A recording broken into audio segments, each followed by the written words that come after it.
मेरे साथ बोलिए, भारत माता की।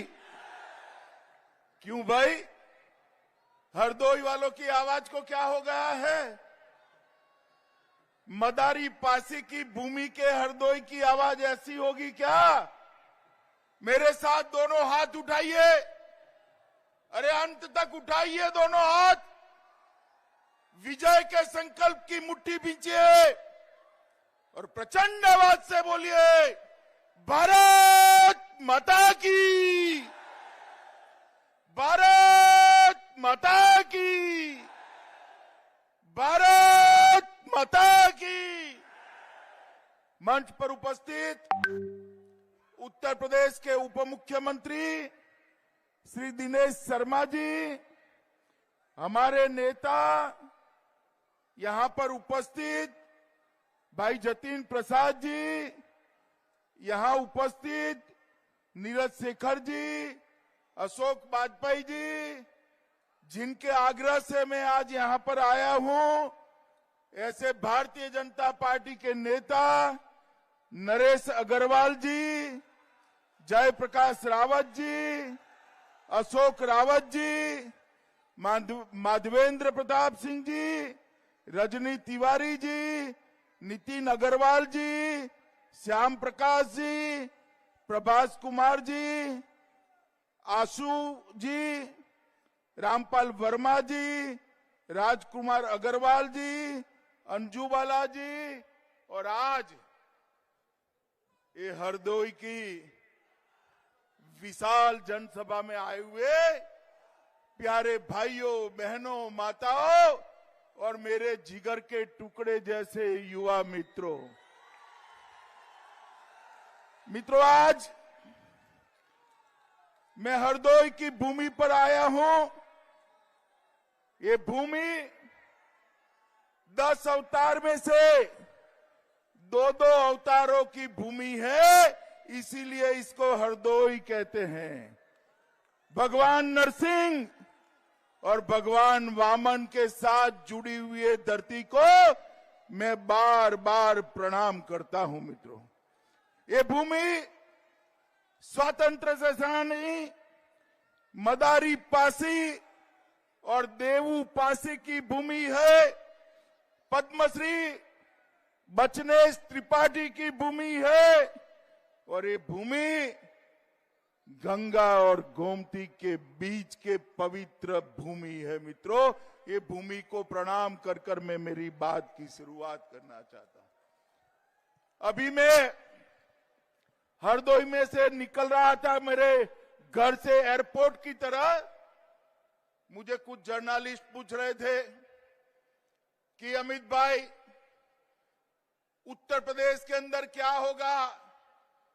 मैंने उनको कहा, हरदोई की रैली देख लो, जवाब मिल जाएगा उत्तर प्रदेश में क्या होगा। अब वो सज्जन देख रहे नहीं देख रहे मुझे मालूम नहीं है, मगर मैं देख रहा हूं, जहां तक नजर पहुंचती है मुंड ही मुंड दिखाई पड़ते हैं मित्रों। ये भगवा महासागर इस बात का परिचायक है कि फिर से उत्तर प्रदेश में मोदी जी के नेतृत्व में 300 से ज्यादा सीटों के साथ भारतीय जनता पार्टी की सरकार बनने वाली है। मुझे बताओ हरदोई वालों, कोई फुलटॉस गेंद डालेगा तो अच्छा बल्लेबाज चौका लगाएगा या नहीं लगाएगा?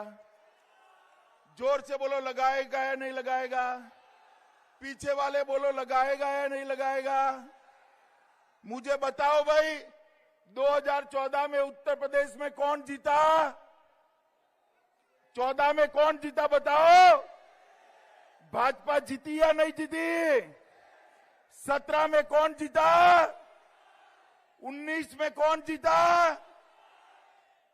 और 22 में कौन जीतेगा?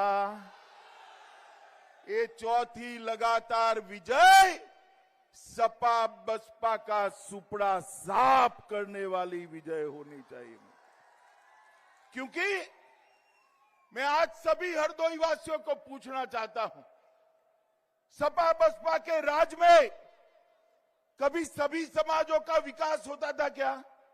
होता था भाई? अरे ऐसे नहीं, जोर से बोलो, होता था? होता था। सपा आती थी तो एक जाति का विकास करती थी, बसपा आती थी तो दूसरी जाति का विकास करती थी। मोदी जी आए, योगी जी आए, सबका साथ सबका विकास की विचार। मित्रों, आज मैं यहां पर यूपी के लोगों को कहने आया हूं कि उत्तर प्रदेश के अंदर एक जमाना था जब माफियाओं का राज होता था। लोग अपने घर से निकलने में डरते थे। माताएं बहनें सूर्य नारायण के अस्त होने के पहले घर पर पहुंच जाती थी। आज 5 साल से भारतीय जनता पार्टी की सरकार योगी जी के नेतृत्व में चल रही है। 7 साल से भारतीय जनता पार्टी की सरकार केंद्र में मोदी जी के नेतृत्व में चल रही है। पूरे उत्तर प्रदेश से माफियाओं का सफाया हो गया है। जो बाहुबली पश्चिमी उत्तर प्रदेश में लोगों को पलायन करते थे, भाजपा सरकार ने वो बाहुबलियों को पलायन करा दिया है। उत्तर प्रदेश छोड़कर वो बाहुबली बाहर दिखाई पड़ते हैं। मित्रों, मैं आज यहां आया हूं तब आपको बताने आया हूं कि भारतीय जनता पार्टी ने जो कहा है वो किया है। जरा जोर से बोलिएगा, जो कहा है, जो कहा है। मित्रों, हम सालों से अयोध्या के अंदर प्रभु श्री राम का मंदिर बने, इसके लिए संघर्ष कर रहे थे। कर रहे थे या नहीं कर रहे थे? कर रहे थे या नहीं कर रहे थे? हमने कार सेवा करी, यात्राएं निकाली। अडवाणी जी राम रथ यात्रा ने कल निकले। कार सेवकों पर गोली किसने चलाई? जोर से बोलो, किसने चलाई? कार सेवकों पर डंडा किसने चलाया? डंडा चलाया, गोली चलाई। और हमें सवाल पूछते थे, यही अखिलेश जी सवाल पूछते थे 2017-2014 में कि मंदिर वहीं बताएंगे, तिथि नहीं बताएंगे। हमें ताना लगाते थे या नहीं लगाते थे भाई बताओ? 2019 में उत्तर प्रदेश की जनता ने मोदी जी को पूर्ण बहुमत दिया और आज देखिए मोदी जी ने 5 अगस्त को राम जन्मभूमि पर मंदिर का शिलान्यास करने का काम समाप्त कर दिया। ये सपा बसपा कांग्रेस बहुत सारा प्रयास किया रोकने का। आज मैं उनको कहने आया हूं, जितनी भी है ताकत लगा दो, रोक सकते हो तो रोक लो। कुछ ही महीनों में आसमान को छूने वाला रामलल्ला का भव्य मंदिर वहां पर बनने वाला है। मित्रों, भाजपा जो कहती है वो करती है। मित्रों, ये समाजवादी पार्टी की एबीसीडी ही उल्टी है। इनका है, ए से मतलब है अपराध और आतंक, बी से मतलब है भाई भतीजावाद, सी से मतलब है करप्शन और डी से मतलब है दंगा। भारतीय जनता पार्टी ने ये पूरी एबीसीडी पर पानी फेरने का काम किया है। कुछ दिन पहले इनकम टैक्स विभाग ने रेड लगाई। भाई अखिलेश को पेट के अंदर बहुत मचलन हो गई। क्यों रेड लगा रहे हो? ये राजनीतिक फैसले हैं। ये राजनीतिक द्वेष के कारण रेड लगी है और आज उनको जवाब देते नहीं बनता है। ये समाजवादी अत्तर बनाने वाले के वहां से 250 करोड़ रुपया कैश मिली है। 250 करोड़ रुपया। भाई किसी ने 250 करोड़ रुपया एक साथ जीवन में देखा है क्या? देखा है? देखा है? मुझे बताओ 250 करोड़ किसका है? किसका है? ये यूपी की गरीब जनता का लूटा हुआ 250 करोड़ ये अत्तर वाले के घर से निकला है मित्रों, अत्तर वाले के घर से। अखिलेश जी, आप हमें डराने का प्रयास न करो। मोदी जी ने सत्ता पर आने के पहले कहा था कि भारतीय जनता पार्टी इस देश के अंदर से भ्रष्टाचार को नाबूद करेगी, काला धन को समाप्त कर देगी, समाप्त कर देगी। और मित्रों, आज जब रेडें हो रही हैं तो उनको पेट में मचलन आ रही है। मगर मैं कहने आया हूं मित्रों, मोदी जी की सरकार गरीब के विकास के लिए कटिबद्ध है।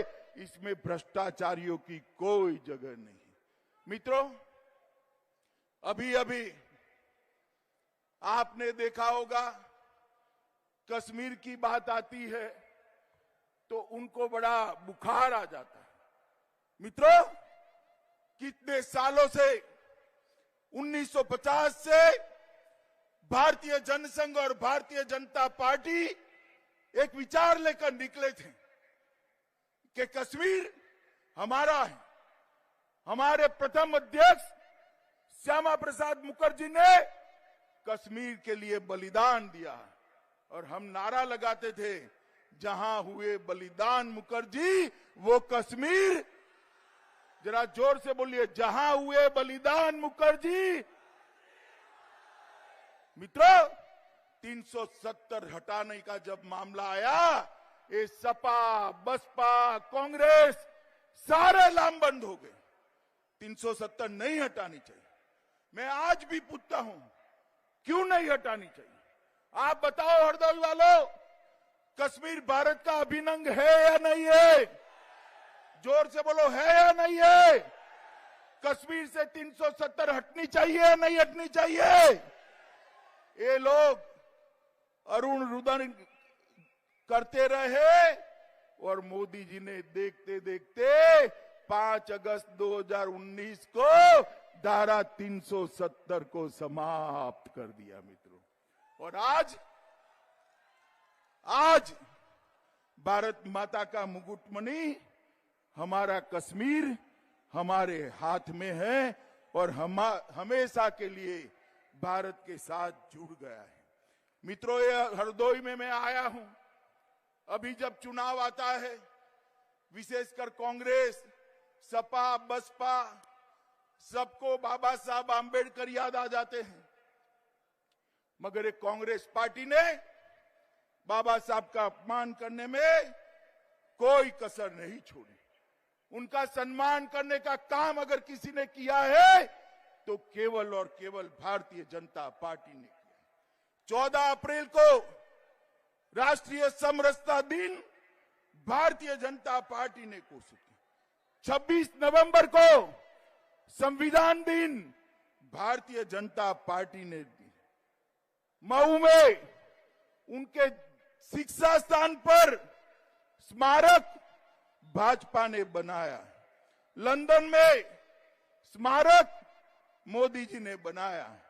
नागपुर में दीक्षा भूमि भारतीय जनता पार्टी में बनाई।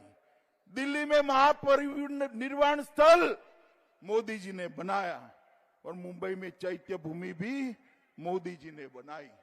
ये लोग बाबा साहब का विरोध करने वाले लोग जब चुनाव आता है दलित कल्याण की माला जपते हैं।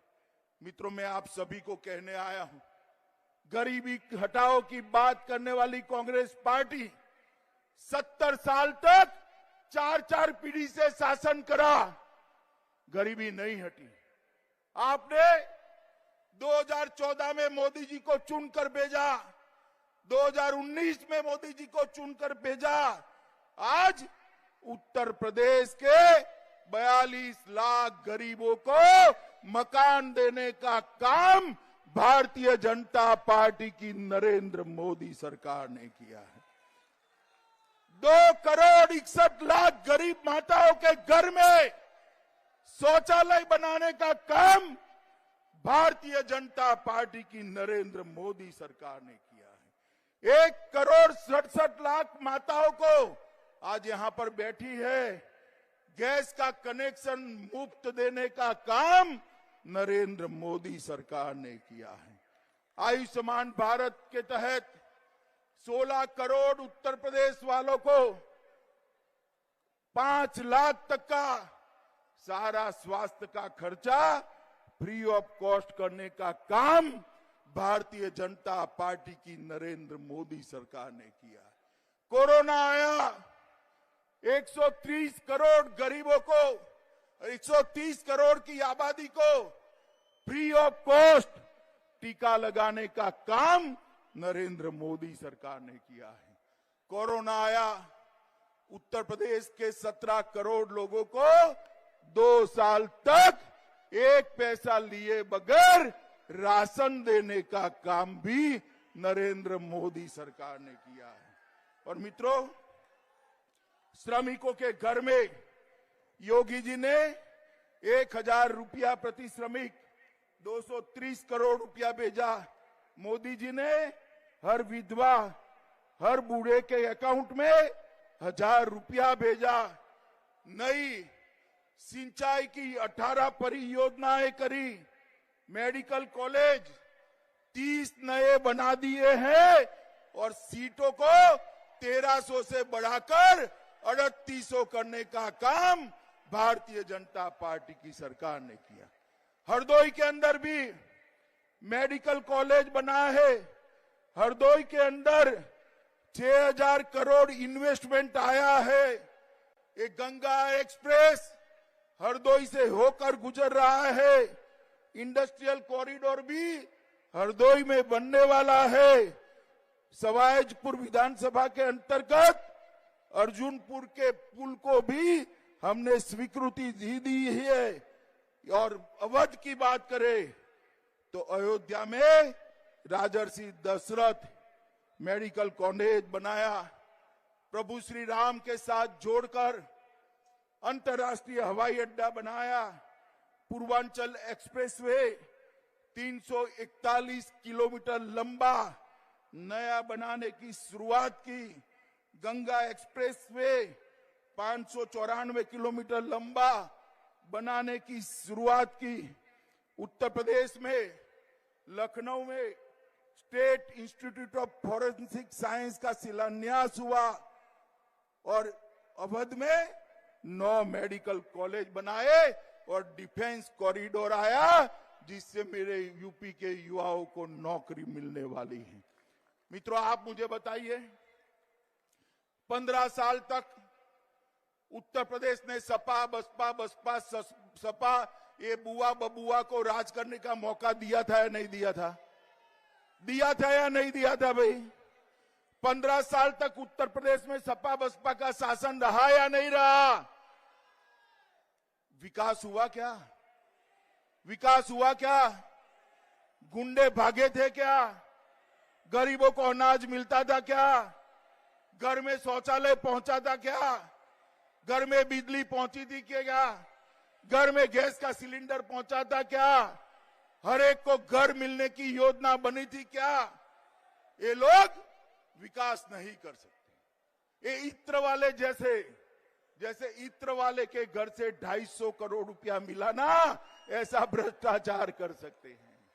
अगर उत्तर प्रदेश जो 5 साल में योगी आदित्यनाथ के नेतृत्व में आगे बढ़ा है, ऐसे इसको आगे बढ़ाना है तो फिर एक बार मोदी जी पर भरोसा कर कमल के निशान पर बटन दबाना पड़ेगा। मुझे बताओ भाई, 300 पार ले जाओगे क्या? सुनाई नहीं पड़ता है। भाजपा को 300 पार ले जाएंगे? पीछे तक सभी बोले ले जाएंगे। कमल के निशान पर बटन दबाओगे, भाजपा की पूर्ण बहुमत की सरकार बनाओगे, योगी आदित्यनाथ के हाथ मजबूत करोगे, नरेंद्र मोदी जी के हाथ मजबूत करोगे, तो एक संकल्प कर दीजिए। गत चुनाव में एक सीट हरदोई जिले की छूट गई थी। आज नितिन खड़े हो जाओ, नितिन भी हमारे साथ आ गया है। हरदोई जिले की 7 सीटें कमल खिलाना है। खिलाओगे क्या? खिलाओगे तो मेरे साथ दोनों हाथ उठाइए, दोनों हाथ अंत तक। विजय के विश्वास की मुट्ठी बींचे और प्रभु श्री राम का जयकारा लगाना है।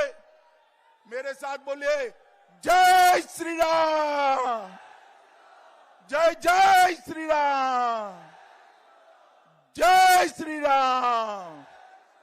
भारत माता की, भारत माता की। वंदे वंदे वंदे। बहुत बहुत धन्यवाद। माननीय गृह मंत्री का बोलिए, भारत माता की, भारत माता की। वंदे वंदे वंदे, भारत माता की।